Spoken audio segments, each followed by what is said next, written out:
આમ તો મૂળા ખાવા ખૂબ જ ફાયદાકારક માનવામાં આવે છે. તેમાં પણ શિયાળામાં જો મૂળા ખાઓ તો તેના બમણા ફાયદા હોય છે.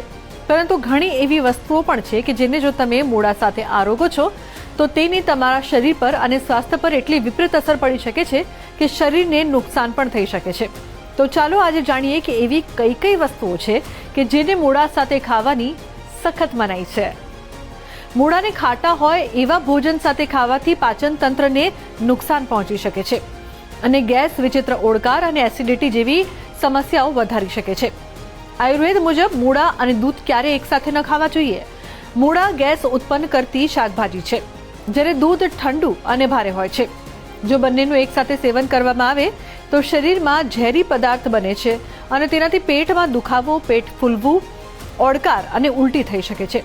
તેથી મૂળા ખાધાના ઓછામાં ઓછા 2 કલાક પછી દૂધ અથવા કોઈપણ ડેરી ખાદ્ય પદાર્થનું સેવન કરો. ભારતના ઘણા ભાગોમાં લોકો મૂળાના પરાઠા સાથે ગોળ ખાય છે, પરંતુ મૂળા ઠંડા છે જ્યારે ગોળ ગરમ હોય છે, તેથી એસિડિટી અને ગેસ વધારી શકે છે. ગોળને કારણે મૂળામાં રહેલા ફાઇબરને પચવામાં મુશ્કેલી પડે છે, જેના કારણે પેટ ભારે લાગે છે. મૂળા અને માછલી એકસાથે ખાવાની પણ સખત મનાઈ છે. તેમના ગુણધર્મો વિપરીત છે. મૂળા શરીરમાં ગેસ વધારે છે, જ્યારે માછલી શરીરમાં ગરમી ઉત્પન્ન કરે છે.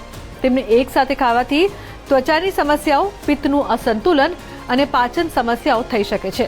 જો તમે માછલી ખાઓ છો તો ઓછામાં ઓછા 5 થી 6 કલાક પછી મૂળાનું સેવન કરો. મૂળા ખાવાથી શરીરમાં ગેસ અને એસિડિટી થઈ શકે છે. તેથી નારંગી, લીંબુ અથવા જામફળ જેવા ખાટા ફળો સાથે ખાવાથી વધુ એસિડિક પ્રતિક્રિયા થઈ શકે છે.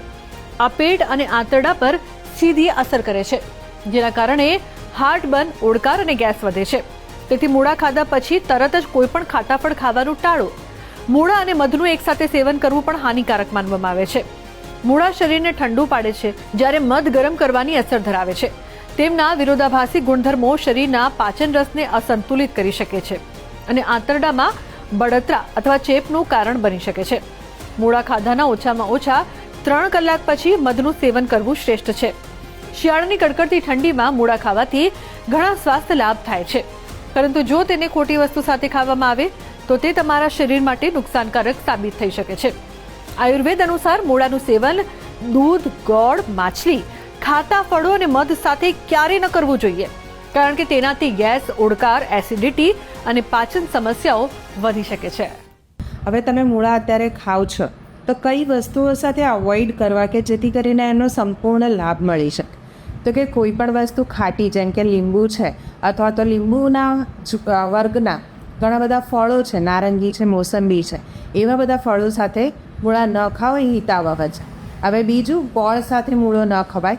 જો ગોળ સાથે મૂળા ખાઓ છો તો એ તમને પચવામાં, ચયાપચયની પ્રક્રિયામાં ધીરું પડી જશે અને એને કારણે ઉધ્વગમનનો ગેસ થશે, ઉધ્વગમન થતો વાયુ થશે, પિત્ત પર ચડશે વાયુ, અને જેને કારણે તમને અનઇઝીનેસ થઈ શકે, એસિડિટી થઈ શકે.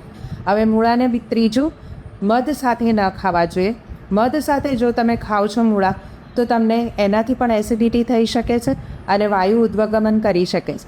માટે શક્ય હોય ત્યાં સુધી આ વસ્તુઓ સાથે તો ન જ ખાવા. ખાસ કરીને જે લોકો નોનવેજ ખાય છે, જે લોકો માંસાહાર કરે છે, એ લોકોએ માછલી સાથે ક્યારેય મૂળા ન ખાવા જોઈએ. તમે માછલી સાથે મૂળા ખાઓ છો તો એ વિરુદ્ધ આહાર થાય છે અને માટે એ પચતું નથી, ને જે ન પચે એ તમને વિકાર કરે.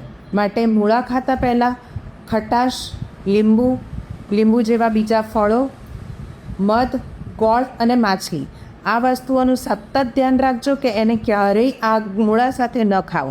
તો આજના અમારા આ અહેવાલમાં બસ આટલું. ફરી મળીશું એક નવી અને મહત્વપૂર્ણ જાણકારીની સાથે. પરંતુ આ વિડીયોને આપ ખાસ લાઇક કરજો અને વધુમાં વધુ શેર પણ કરજો, જેથી વધુમાં વધુ લોકો સુધી આ માહિતી પહોંચી શકે કે મૂળા સાથે કયા આહાર ન આરોગવા જોઈએ, જે વિરોધાહાર છે. નમસ્કાર.